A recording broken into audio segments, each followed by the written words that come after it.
वचन एक साधा शब्द, पण आयुष्य बदलण्याची ताकद असलेला.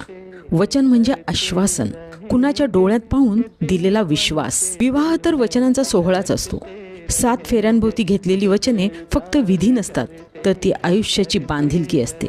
नात्यात दिलेली आश्वासने ती फक्त निभावण्यासाठी नसतात, तर ती जपण्यासाठी असतात. पण कधीकधी दिलेलं वचन पाळलंच पाहिजे हा अट्टाहास नात्यात दुरावा निर्माण करतो. कारण वचन शब्दांचं असतं, पण नातं मनाचं असतं. रामायण एका वचनाने झालं, महाभारत वचनांनी पेटलं. इतिहास सांगतो वचन महान असतं, पण त्याची किंमत मोठी असते. जे वचनांनी जुळत नाही ते समजुतीने जुळतं.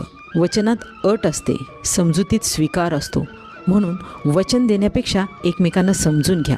कारण वचनं शब्दांनी दिली जातात, पण ती आयुष्याने फेडावी लागतात. वचन देणं सोपं असतं, पण ते तुटलं की नातं नाही, माणूस तुटतो.